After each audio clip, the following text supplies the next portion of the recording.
Hello friends, હું નીરુ તમારી સાથે જોડાઈ ગઈ છું TV9 ગુજરાતીના ડિજિટલ પ્લેટફોર્મ પર અને મારી સાથે આજે રૂબરૂ નીરુમાં જોડાઈ રહ્યા છે એક ખૂબ જ special guest actor Neeraj Kabi મારી સાથે જોડાવાના છે TV9 ગુજરાતીના ઇન્સ્ટાગ્રામ પેજ પર અને હાલમાં જ પાતાળ લોક એમની સિરીઝ જે છે તે રિલીઝ થઈ છે.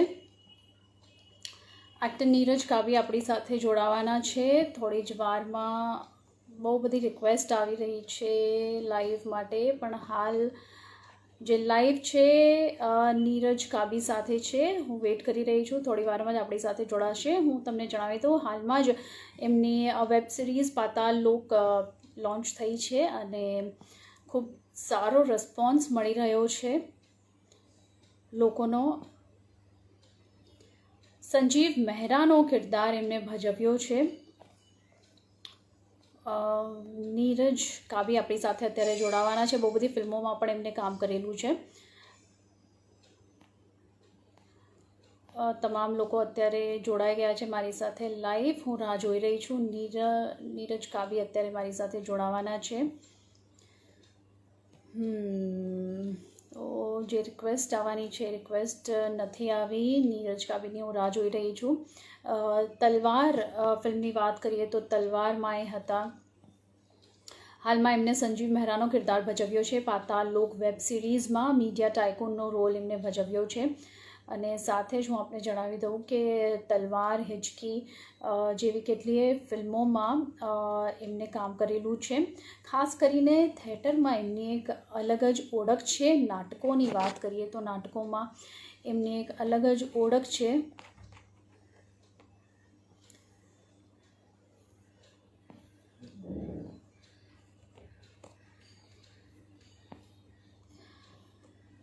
आप જોઈ રહ્યા છો TV9 ગુજરાતીના ઇન્સ્ટાગ્રામ પેજ પર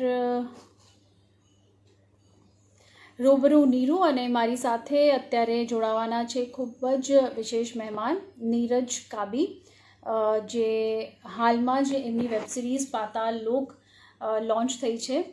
પાતાળ લોકમાં એમને એક મીડિયા ટાઇકૂનનો કિરદાર ભજવ્યો છે અને થોડી વારમાં જ મારી સાથે જોડાશે નીરજ કાબી. હું રાહ જોઈ રહી છું.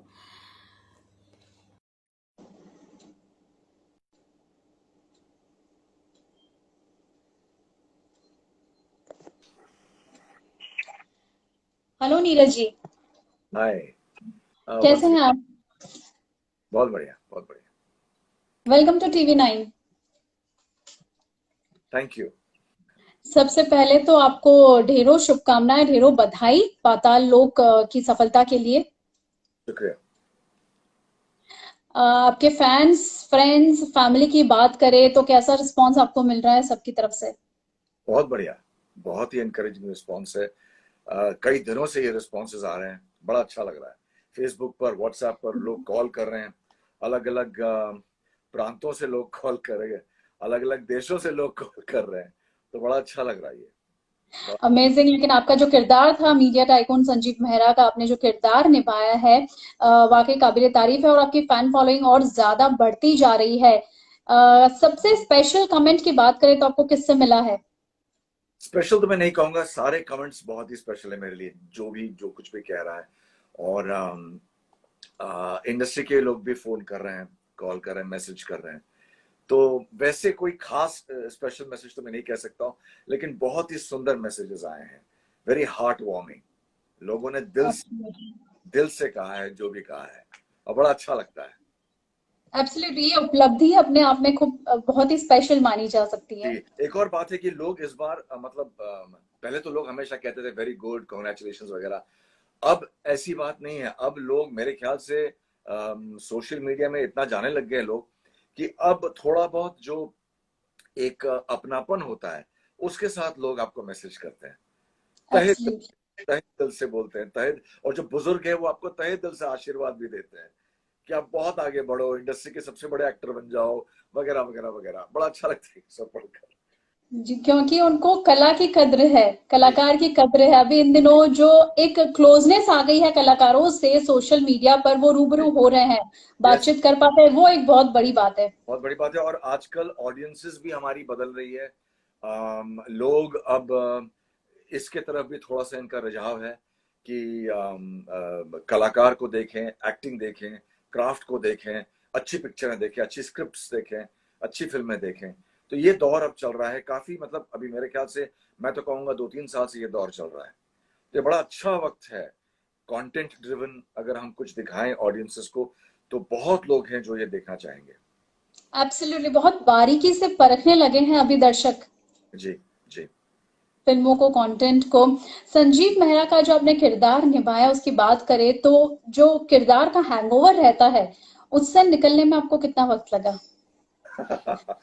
मुझे हैंगओवर से निकलने के लिए हर फिल्म में थोड़ा वक्त लगता है। लेकिन क्या करें, अब हम परिवार के साथ रहते हैं तो थोड़ा सतर्क भी रहना पड़ता है कि हम कैरेक्टर को लेकर घर ना आए।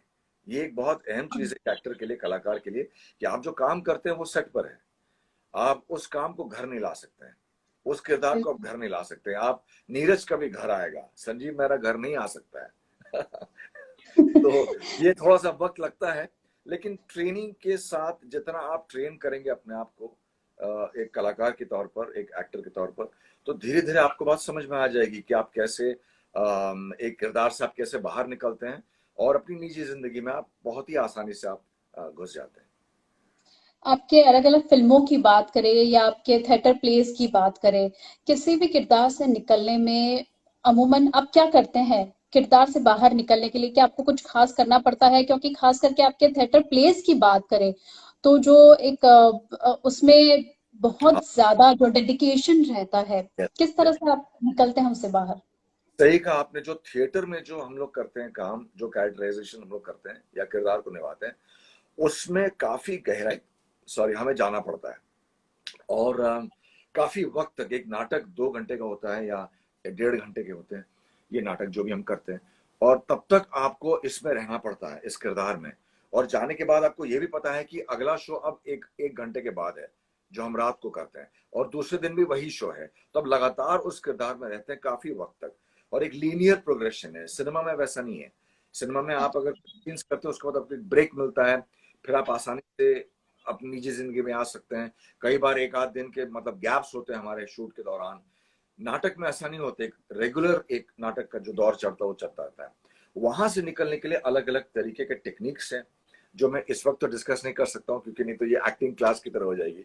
लेकिन बहुत सारे टेक्निक्स है, ब्रेथ टेक्निक्स है, ब्रीदिंग टेक्निक्स है, जो आप माइंड के साथ कई सारे टेक्निक्स है, साइकोलॉजिकल टेक्निक्स है, जहां से आप निकल सकते हैं बहुत ही आसानी से। और इसी के लिए अगर आप योगा, प्राणायाम जैसी चीजें करें, मेडिटेशन जैसी चीजें करें, तो ये बहुत काम आता है इस वक्त। इससे आप बहुत।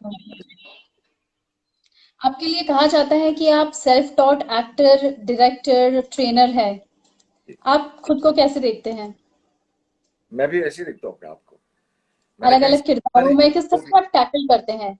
जी, मैं जो भी किया मैंने आज तक सब अपने आप ही सीखते हुए किया है। चाहे वो एक एक्टर का काम किया, या डायरेक्टर, डायरेक्टर मतलब मैं थिएटर में नाटक डायरेक्ट करता हूँ, और एक्टिंग ट्रेनर हूँ मैं, एक्टिंग कोच हूँ मैं। तो ये सारे जो मेरे जो अलग अलग रोल्स हैं निजी जिंदगी में, ये मैंने अपने आप ही सीखा है। कई साल लग गए मुझे, इसलिए इतना लंबा दौर रहा है। बिल्कुल। क्योंकि मैं एक एक चीज खुद सीख रहा था। जब सीखना चाहा, इंस्टीट्यूट जाना चाहा, एनएसडी, एफटीआई वगैरह वगैरह, तो वहां मुझे एडमिशंस दी नहीं गई। मैं जब गया था वहां पर अप्लाई भी किया, सब कुछ हुआ, कुछ ना कुछ कारण रहा है, और उस वजह से मैं एडमिशन ले नहीं पाया उस वक्त। तो मुझे जी। उसी वक्त लगा था कि मैं अपने आप ही जो भी करूंगा अपने आप करूंगा, खुद सीखूंगा। इसमें सीखने का बड़ा, और मुझे बहुत ही गर्व है इस बात की कि आज मैं ये कह सकता हूँ कि हाँ, I am a self taught actor, self taught director and a self taught trainer. मेरे एक्टिंग के टेक्निक्स भी जो हैं वो कहीं से मैंने कॉपी नहीं किया है, कहीं सीखा नहीं। कई लोग कहते हैं कि मैं मेथड एक्टर हूँ, मैं मेथड एक्टर नहीं हूँ। मेरे जो टेक्निक्स हैं वो शायद मेथड एक्टर्स एक्टिंग से मिलता जुड़ता होगा, लेकिन मैं मेथड एक्टर नहीं हूँ। मैं कोई भी स्कूल को बिलोंग नहीं करता हूँ। जो भी मैंने क्रिएट किया वो मेरा अपना ग्रामर है। एब्सोल्युटली, हमारे साथ काफी आपके फैंस जुड़े हैं। चैतन्य का ये सवाल है कि जमशेदपुर से आप बिलोंग करते हैं, वहां से मुंबई तक का सफर कैसा रहा और यहाँ आकर आपने कैसे खुद को एडजस्ट किया माया बहुत नगरी में? लंबा रहा सफर, बड़ा ही कठिन रहा सफर। लेकिन अगर आज मैं पीछे मुड़कर देखूं तो बहुत संतुष्ट होता मुझे कि ये किसी काम आए, ये जो लंबा सफर, कठिन सफर, ये आज काम आ रहा है।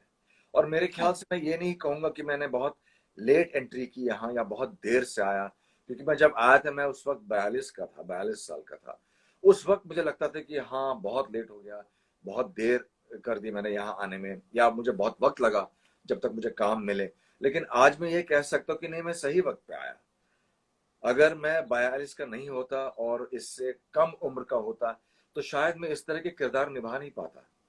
शिप ऑफ थीसिस से लेकर जो भी मेरा अपना जर्नी रहा है, उन फिल्मों से लेकर तलवार कहिए या जो भी, ब्योमकेश बख्शी, हिचकी, या आज जो मैं संजीव मेहरा का किरदार निभा रहा हूँ, अगर मैं 25 का होता, 30 का होता, ये और एक रोल्स मिलते जहां मैं नाच गाना करता, आज मैं ये सब परफॉर्म कर पा रहा हूँ। तो बिल्कुल। ऐसा रहा मेरा सफर। और बिल्कुल। एडजस्ट है कि बम्बई में आकर कोई एडजस्ट नहीं करता, यहाँ पर आप जूझते हैं, लड़ते हैं। ये एक बॉक्सिंग रिंग है बम्बई। अगर आप टिक गए, अगर आपने रियाज किया तो आप टिक जाएंगे, नहीं तो आप पिट जाएंगे बुरी तरह से। तो ये आप पर जी निर्भर है। जी। यहाँ मौके बहुत हैं, लेकिन आपके अंदर एक आत्मविश्वास होना बहुत जरूरी है, और मेहनत करने की क्षमता होनी चाहिए आप में। अगर आप बीच में अचानक सब कुछ छोड़ छाड़ के चले जाएंगे तो फिर आप यहाँ टिक नहीं सकते। यहाँ लाखों के तादाद पे लोग आते हैं, इतने लोग आते हैं। और अगर आप ना, आपका कोई फिल्मी बैकग्राउंड है और आप कोई इंस्टीट्यूट से नहीं है, कोई स्कूल से नहीं, एक्टिंग स्कूल से, तब और भी कठिन होता है सफर। लेकिन ये कहते हुए मैं ये भी कहूंगा कि यहाँ के प्रोजेक्ट्स बहुत सारे हैं यहाँ पर। बम्बई में बहुत सारे लोग हैं, जो काम भी बहुत है यहाँ पर। अगर आप मेहनत करने के लिए तैयार हैं तो ये जगह। एब्सोल्युटली। आप पाताल लोक में जो आपका किरदार रहा संजीव मेहरा का, उससे आप कितने संतुष्ट रहे? मेरे परफॉर्मेंस से या किरदार से? आपके किरदार से, किरदार, परफॉर्मेंस से, जब ओवरऑल। स्क्रिप्ट मुझे जब दी गई और जब मैंने पढ़ा, और किरदार के बारे में जब मैंने पढ़ा, तब मुझे, मेरे ख्याल से यही एक कारण भी था कि मैंने इस प्रोजेक्ट को हाँ कहा। एक तो अमेजोन का प्रोजेक्ट था ये, और मैं काफी देर से इंतजार कर रहा था। मेरे मैनेजर्स को भी मैंने कहा था कि जब तक हमें अमेजोन से एक तगड़ा प्रोजेक्ट ना मिले तब तक हम वहां का कोई काम नहीं करेंगे। हम भले ही नेटफ्लिक्स करते रहेंगे या Z5 करते रहेंगे, अमेजोन की तैयारी अलग है। और देखिए ये, मतलब मुंह मांगा जिसको कहते हैं, वैसे ही मिल गया हमें। बढ़िया जी प्रोजेक्ट, बहुत ही बढ़िया स्क्रिप्ट, और जिस तरह से इसे लिखा गया है, सुदीप शर्मा ने जिस तरह से लिखा है इसको, मतलब बड़ा ही उम्दा राइटिंग है इसमें। जितने सारे कास्ट को एक्टर्स हैं, बहुत ही पहुंचे हुए एक्टर्स हैं, अच्छे अच्छे एक्टर्स हैं। और मेरा भी जो रोल था, बड़ा ही अच्छा रोल था। इसका जो कैरेक्टर आर्क मैंने पढ़ा, मुझे बहुत पसंद आया। इसकी शुरुआत जो है किरदार की, वो एक अपना वो नौकरी खो चुका है, उसकी निजी जिंदगी में प्रॉब्लम्स आ रहे हैं, शुरुआत वहां से है। और वो किसी जी। तरह से, भले ही गलत तरीके से, लेकिन वो वहां से शुरुआत उसकी है, और वो आगे बढ़ के एक बड़ा पावरफुल मीडिया टाइकून बन जाता है। हालांकि वो सही तरीका इस्तेमाल नहीं करता है। तो ये जो आर्क रहा, ये मुझे बड़ा अच्छा लगा। ये नहीं कि मैं हीरो की तरह आया और फिर मैं धीरे धीरे धीरे डूबता चला गया, ऐसा नहीं है। ये आया एक लूजर की तरह, और अपने आप को कहां से कहां लेकर चला गया। और इसके जो नुआंसेस थे, जो छोटी छोटी बातें जो थी, को एक्टर्स के साथ जो इसके रिलेशंस हैं, जो साइकोलॉजिकल कॉम्प्लेक्सिटी से वो गुजरता है, वो मुझे बड़ा अच्छा लगा ये पढ़कर। और रही बात परफॉर्मेंस की, जब ये मैंने देखा अपने आप को सीरीज में, तो मुझे अच्छा भी लगा कि जो भी मैंने काम किया है, जिस तरह से मैंने सोचा था वैसे ही निकला ये। जी बिल्कुल। रिलीज होने के बाद आप लोग इंटरव्यूज में बहुत ज्यादा बिजी हैं, बधाइयां लेने में बहुत ज्यादा बिजी हैं, सोशल मीडिया पे बहुत ज्यादा बिजी हैं इंटरेक्शन के लिए। आपको कितना समय मिल पाया है ये सीरीज देखने के लिए? मुझे कम समय मिला, आप सही कह रहे हैं, क्योंकि मैंने जब देखा तो मैं एक साथ बैठकर देख नहीं पाया। जितने भी 9 एपिसोड्स थे, मुझे ऐसे तीन तीन करके देखना पड़ा, और काफी गैप्स भी मुझे मिले, क्योंकि जब मैं देखना पसंद कर रहा था, या तो मैंने सोचा कि जब अब बैठ के मैं देखूं, तब कुछ ना कुछ तो देखिए, अभी क्या हो रहा है कि ऑनलाइन सब कुछ है, और एब्सोल्यूट। कई सारी चीजें आप घर में शूट करके भेज रहे हैं। तो उसमें बिल्कुल। वक्त लगता है। ये नहीं कि जैसे मैं आपके साथ एक इंस्टा लाइव कर रहा हूँ, ये बड़ा आसान चीज है। लेकिन कई बार ये होता है कि हम जब प्रोमोज कर रहे हैं, तो हमें ये कहा जाता है कि ये स्क्रिप्ट है सर, ये बैकग्राउंड है, ये आपके कपड़े होने चाहिए, अब आप इसे शूट करके भेजिए। तो ये और जी आप साइलेंस में शूट कीजिए, तो ये सारी बातें जो ये हम रात को ही कर सकते हैं, और उस वक्त हम वेब सीरीज भी देखना चाहते हैं, तो वो वक्त कम मिला था, लेकिन अब मैं देख चुका हूँ तो बड़ा अच्छा लग रहा मुझे। जी बिल्कुल। अभी लॉकडाउन की बात करें तो इन दिनों में जैसा आपने कहा आपको समय कम मिल रहा है, लेकिन ऑलमोस्ट 2.5 महीने होने को है, 3 महीने अभी हो जाएंगे पूरे। आप किस तरह से आपका रूटीन रहा है इन दिनों में? um, देखिए, मार्च 24 को ये लॉकडाउन था, और मेरे ख्याल से हमारा रिलीज कब रहा, मार्च 28। और अभी सॉरी, पाताल लोक तो अभी हाँ। हाँ। तो उस दौरान अम, एक तो ये है कि हम अपने बारे में सोच नहीं सकते हैं, जिस जिस तक जब तक हम तक ये न्यूज़ पहुंचा कि हम लॉकडाउन में हैं, और ये एक जो पैंडेमिक हम जो कह रहे हैं, ये दुनिया भर में ये बातें हो रही है, ये बड़ा एक दुखद घटना है, दुख हुआ। उस वक्त ये नहीं लगा कि चलो भाई छुट्टी हो गई है, अब मौज मस्ती करें, या अपना वक्त अलग अलग तरीके से बिताएं, जो पिक्चर हमने देखी नहीं है वो देखूं मैं, वो बातें जहन में नहीं थी। ये था कि बाहर लोग बीमार पड़ रहे हैं, कई लोगों की मौत हो चुकी है, और दुनिया भर में ये बातें हो रही है। ये नहीं कि हम सिर्फ भारत की बात करें, बंबई की बात कर रहे हैं, दुनिया भर में ये बातें हो रही है। तो ये एक एपिडेमिक जैसा है। ये अजीब सा आपको लगता है, घर में रहते हुए भी आपको कुछ करने का मन नहीं करता, आपको लगता है कि ये कब सब कुछ ठीक हो जाए। और इसकी भी बिल्कुल जल्दी नहीं है कि लॉकडाउन कब खत्म हो, इसकी जल्दी है कि ये वायरस कब निकले यहाँ से, इस दुनिया से, कब तक लोग बीमार पड़ते रहेंगे। तो उस वक्त आप सिर्फ यही सोच सकते हैं कि आप किस तरह से मदद कर सकते हैं, चाहे वो फाइनेंशियली हो। कितने सारे ऑर्गेनाइजेशंस हैं बम्बई में और दुनिया भर में जो लोगों के साथ काम कर रहे हैं इस वक्त, कितने सारे डॉक्टर्स हैं, कितने सारे लोग हैं जो गरीबों तक खाना पहुंचा रहे हैं। तो अगर आप वो काम नहीं कर पा रहे, जैसे मैं नहीं कर पा रहा था, तो जितना हो सके मैं फाइनेंशियली कंट्रीब्यूट किया, जहां तक हो सके, जो भी अमाउंट हो जो मैं करता रहा, और हमेशा अपडेटेड रहा कि ये लोग कर क्या रहे हैं। अभी भी आज तक ये इच्छा है कि किस तरह से हम निकले, किस तरह से हम लोगों की मदद करें। तो वक्त तो वैसे ही कटता रहा, और उसके बाद तो प्रोमोज में हम जुट गए। बिल्कुल।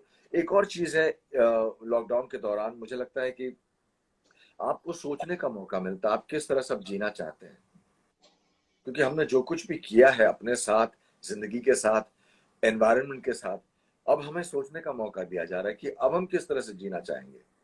अगर बिल्कुल। वापस वैसे ही जिएंगे तो फिर यही होने वाला हमारे साथ, फिर एक और, आज एक पैंडेमिक है, कल और कुछ होगा, और ये होता रहेगा।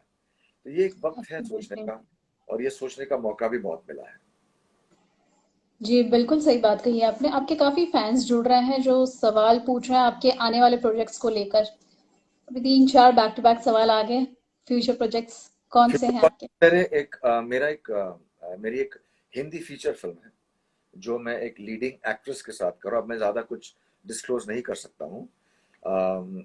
तो उसमें एक मेरा एक किरदार है, हालांकि वो लीड रोल नहीं है, एक किरदार के तौर पे मैं आ रहा हूँ, एक कैरेक्टर रोल पे वो है। और एक और बहुत बड़ी प्रोजेक्ट है, ये हॉलीवुड की एक वेब सीरीज है, वाह। एक मामले इंटरनेशनल कास्ट है, और मैं सीरीज का एक रेगुलर हूँ।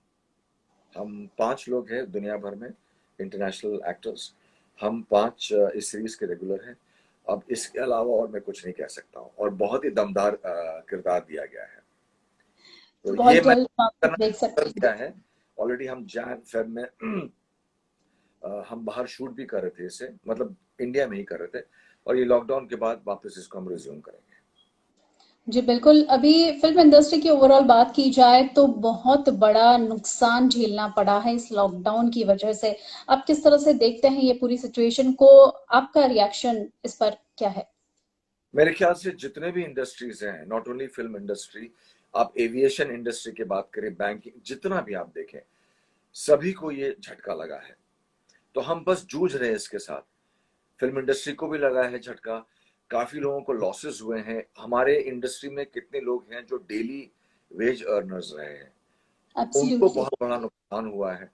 मैं ये नहीं कहूंगा, ऑफ कोर्स प्रोड्यूसर्स को भी हुआ है। देखिए, एक्टर्स को इतना नुकसान नहीं होता है, क्योंकि हम तो काम करते रहते हैं, और जब हम प्रोजेक्ट वाइज काम करते हैं, तो जब प्रोजेक्ट हमारी खत्म हो जाती है तो हम उसके बाद एक और प्रोजेक्ट के लिए वेट करते हैं। लेकिन जो डेली वेज अर्नर्स हैं, उनके लिए बड़ा मुश्किल का काम है। अगर एक दिन भी वो न कमाए, तो परिवार चलाना उनके लिए बहुत मुश्किल है। प्रोड्यूसर्स जो हैं, जिन्होंने पैसे लगाए हैं, अब इतने दिन तक अगर आप पैसे लगाते हुए अगर आपका काम आगे नहीं बढ़ रहा तो नुकसान बहुत होता है। और ये पर डे का नुकसान होता है इंडस्ट्री में। पर डे के कॉस्ट बहुत हाई होते हैं हर चीज का, चाहे वो एक्टर्स का हो, चाहे वो जनरेटर्स का हो, खाना पीना जो भी आपका है, पूरा इंफ्रास्ट्रक्चर बड़ा एक्सपेंसिव होता है। जी, एब्सोल्युटली। आपके एक और फैन यहाँ पर जुड़े हैं जो पूछ रहे हैं चैतन्य कि व्योमकेश बख्शी में जो आपका किरदार था वो काफी लोगों ने पसंद किया था। आपकी अलग-अलग फिल्मों की तलवार की या हिचकी की बात करें या दूसरी फिल्मों की या अभी वेब सीरीज जो आई है उसकी बात करें, आपका सबसे दिलचस्प आपके लिए कौन सा किरदार रहा है या आपके दिल के करीब कौन सा किरदार रहा है?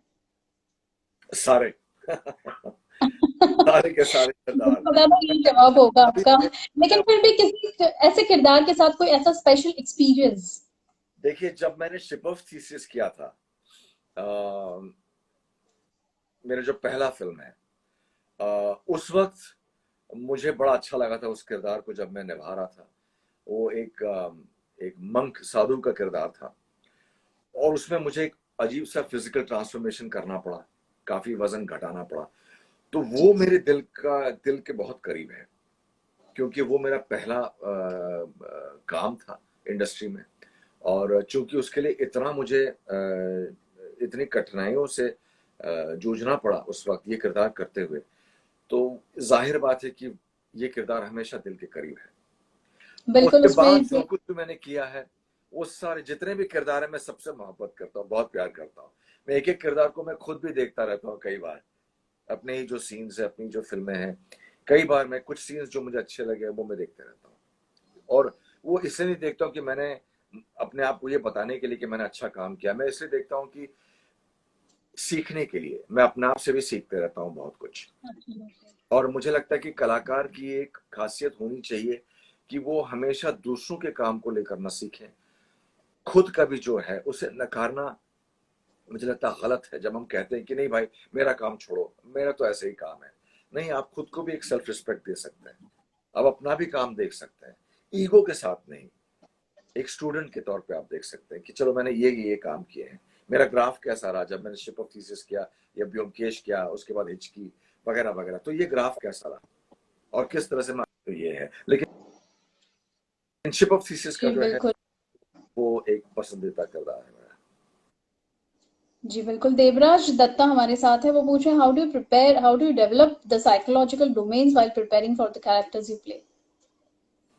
बड़ा कॉम्प्लेक्स सवाल है बट एक्टिंग इज दैट। जब आप परफॉर्म करते हैं और जब आप अभिनय करते हैं, तो उसका जो प्रोसेस होता है वो बड़ा ही कॉम्प्लेक्स होता है। अगर आप सिर्फ महज एंटरटेन कर रहे हैं लोगों को, तो वो इतना कॉम्प्लेक्स जर्नी नहीं रहता है, क्योंकि वो सब आपके शरीर पर, आपके चेहरे पर डिपेंड करता है कि आप एक कितने अच्छे एंटरटेनर हैं। लोग आपको उस हिसाब से भी पसंद करते हैं। कलाकार जो होता है, जो अभिनेता होता है, उसे लोग शारीरिक या चेहरे से पसंद नहीं करते हैं, वो कलाकारी दिखाता है। उसके लिए फिर आपको बहुत कुछ सीखना भी पड़ता है और पूरा जो प्रोसेस होता है वो बड़ा कॉम्प्लेक्स होता है। अभी ये बातें बताना बड़ा मुश्किल काम है कि मेरा प्रोसेस क्या है, लेकिन हाँ, ये जरूर है कि आपका एक फिजिकल प्रोसेस होता है।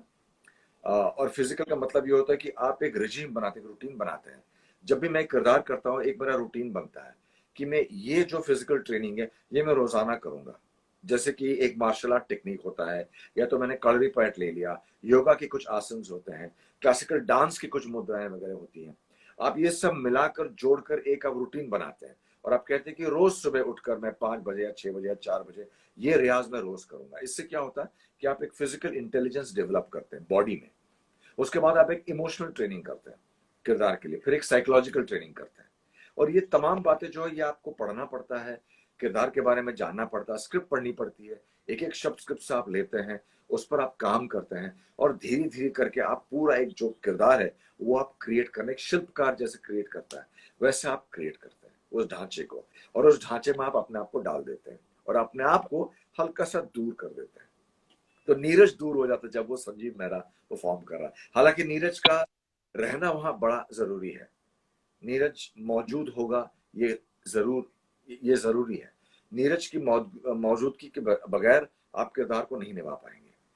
क्योंकि मेरे ही जो निजी एक्सपीरियंसेस है ये बहुत बहुत काम आता है। और इससे जब आप एक्टर बनना चाहते हैं या अभिनेता बनना चाहते हैं तो आपकी निजी जिंदगी में आपको बहुत कुछ करना पड़ता है और वो तमाम बातें करनी पड़ती है जो आपको पसंद भी नहीं है। अगर हो सकता है कि आप बड़े इंट्रोवर्ट हैं, लेकिन अगर आपको अभिनेता बनना है तो आपको एक्सट्रोवर्ट भी बनना पड़ेगा। आपको वो दुनिया की तमाम बातें करनी पड़ेगी या सीखनी पड़ेगी या अपने आप को लाइफ के साथ जोड़ना पड़ेगा।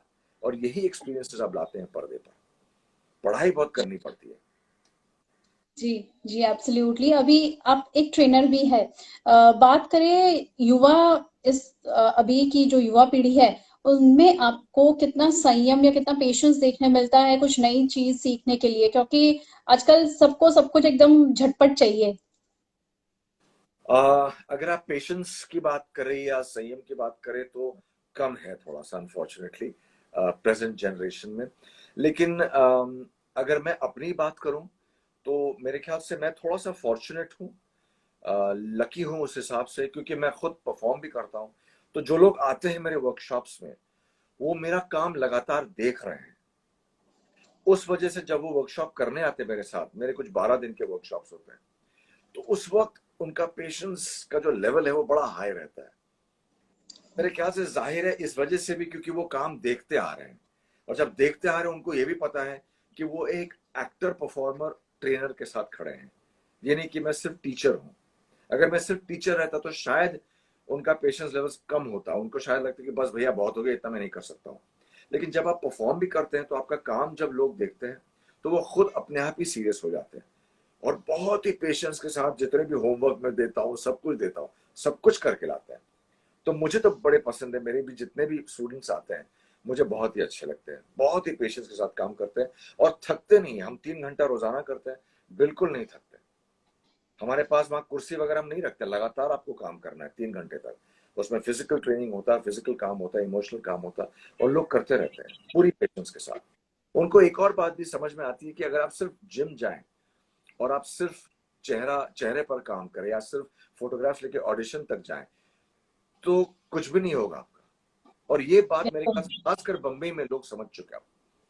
और मुझे ये बात अच्छा भी लगता है कि अब बात समझ में आ रही है लोगों की कि आप सिर्फ चेहरे के बल पर या सिक्स पैक के बल पर आपको काम नहीं मिलने वाला है।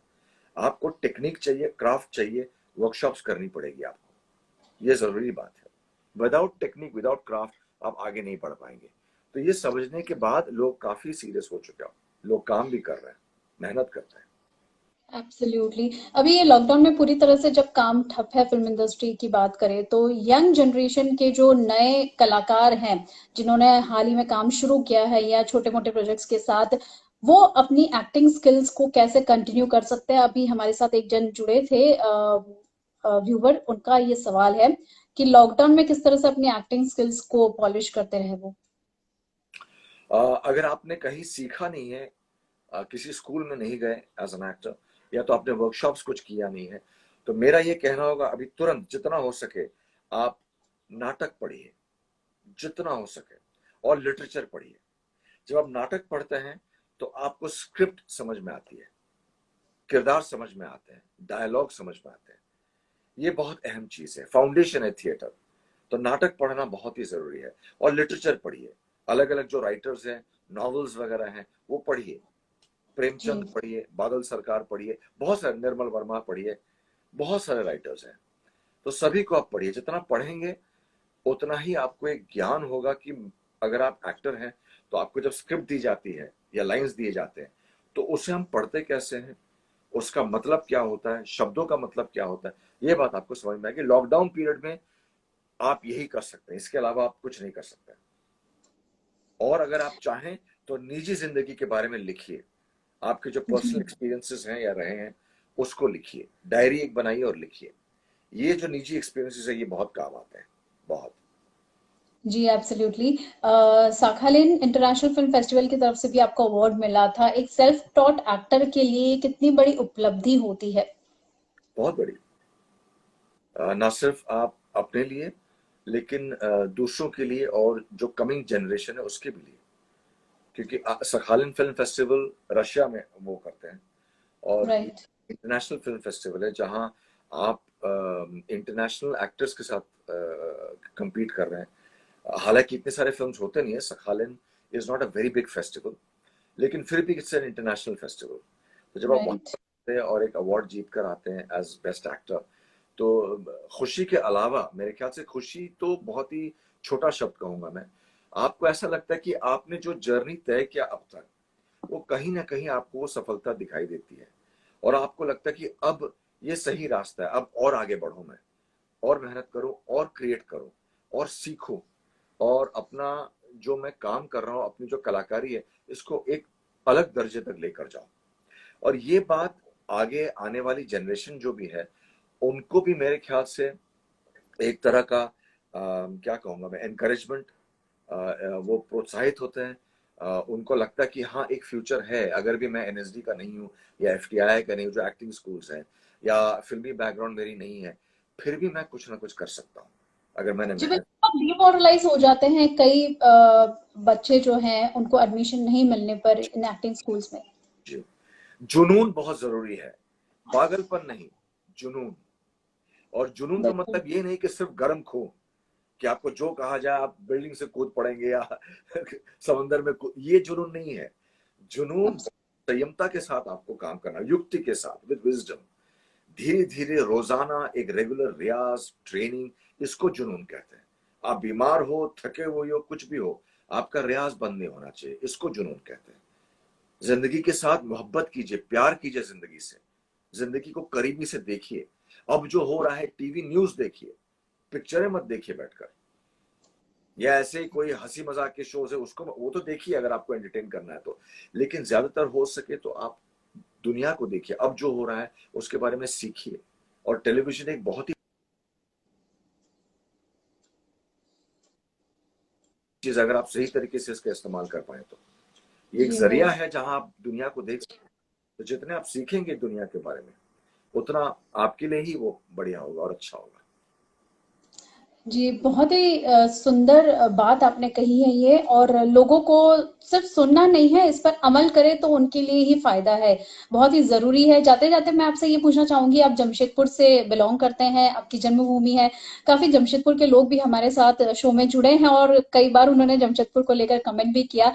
कितना स्पेशल है आपके लिए जमशेदपुर की मेमोरीज़ की बात करें, लॉयला स्कूल की बात करें, कितना स्पेशल है, कितना मिस करते हैं आप? पैदाइशी मैं वहीं का हूँ, स्कूलिंग भी मैंने वहीं किया है, लोयोला हाई स्कूल में, और उसके बाद ही मैं फिर वहां से निकला जमशेदपुर से। तो जाहिर है कि बहुत ही मिस करता हूँ, क्योंकि जहां पर बचपन आपकी गुजरती है, आप उस जगह को मिस करेंगे। मेरे माँ बाप अभी भी वही हैं, मेरा परिवार वहाँ है, मेरे कितने सारे रिश्तेदार अभी भी वही हैं, मेरे दोस्त स्कूल के सब वही हैं। तो जाहिर है मैं बहुत मिस करता हूँ। और जमशेदपुर में बहुत अच्छी अच्छी जगह भी है, खासकर जो खाने की जो जगह है वहां पर, खाऊ गली जिसे हम कहते हैं, बड़ा स्वादिष्ट एब्सोल्युटली। खाना वहां मिलता है। मैं इंडिया में, भारत में बहुत जगह मैं जा चुका हूँ शूटिंग के सिलसिले पर, लेकिन जिस तरह से दिल्ली में मैंने वैसा खाना खाया, लेकिन जिस तरीके का खाना हमें वहां, जो वैरायटी हमें वहां मिलती है जमशेदपुर में, वो सच में आपको चखना चाहिए। जब तक आप न चखेंगे आपको पता नहीं चलेगा।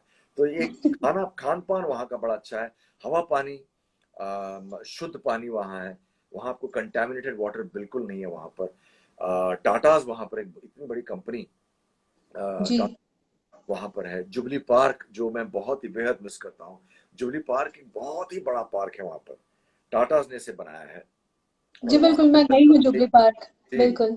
तो मैं जी। बचपन में भी वहां जाया करता था, और जब मैं वहां कॉलेज के दौरान वहां विजिट करता था हर साल, मैं विंटर्स में वहां जाता हूँ, तो वहां पर भी रोजाना सुबह वहां जॉगिंग करना, वहां बड़ा ही अच्छा लगता था। तो जुबली पार्क में बहुत मिस करता हूँ। वहां के लोग भी बड़े अच्छे और सिंपल हैं। जाहिर है जी। छोटा शहर है, तो आप जितने भी छोटे टाउन है, स्मॉल टाउन है, वहां के लोग बड़े अच्छे होते हैं, बड़े दिल वाले होते हैं और अच्छे लोग होते हैं। जी, जी, जी, एक सुकून की ज़िंदगी है वहाँ पर। जी बिल्कुल। जी, वह भाग बिल्कुल दौड़, जहाँ आप यहाँ पर जैसा भाग दौड़ है मेट्रोज में जो बात कहें, वहां नहीं है। बिल्कुल, बिल्कुल, बिल्कुल। वहाँ के लिट्टी-चोखा कितना मिस करते हैं आप? अरे बहुत इनफैक्ट अभी मैं वहाँ, मैं कभी कलकत्ता से जाता हूँ या तो कभी रांची एयरपोर्ट से होते हुए जाता हूँ मैं जमशेदपुर, तो वहां तो उतरते ही फर्स्ट पहली चीज ये है कि मैं जाके पहले लिट्टी चोखा खाऊं। कहीं भी हो वो, चाहे वो रास्ते में मिले या कहीं भी मिले, शुरुआत वहां से है। जमशेदपुर का जो सफर है, रांची से हो या कहीं से हो, वो वहीं से जी सफर शुरुआत होती है मेरी। जी, वो वहाँ की जो स्पेशलिटी है या वहाँ का जो टेस्ट है वो आप चाहे फिर कहीं पे भी खा ले, लेकिन वो वैसा टेस्ट आता ही नहीं है। बिल्कुल नहीं, बिल्कुल नहीं। वहां पानी पूरी खा के देखिए, इतना स्वादिष्ट पानी पूरी वहां है। जी बिल्कुल। तो आप शूटिंग वगैरह अब में आप जाते खाना हैं तो मुझसे ये मत पूछिए, क्योंकि मेरे मुंह में पानी आ रहा है वो सोचकर। तो थैंक यू सो मच हमारे साथ लाइव जुड़ने के लिए और इतनी अच्छी और काफी अच्छी बातें करने के लिए, लोगों को संदेश देने के लिए ढेर सारे। आई जस्ट होप कि जो भी हमारे साथ जुड़े थे, यंग जनरेशन के जो भी लोग हैं, एक्टिंग में जिनको इंटरेस्ट है, पैशन है, वो आपने जो भी मैसेजेस दिए हैं वो जरूर से फॉलो करें। और आपके आने शुक्रिया, वाले प्रोजेक्ट्स के लिए ढेरों शुभकामनाएं हमारी तरफ बहुत से। शुक्रिया। और हमारे ऑडियंस को भी बहुत बहुत शुक्रिया। Thank you for watching. Thank you. Thank you. Thank you. Bye bye.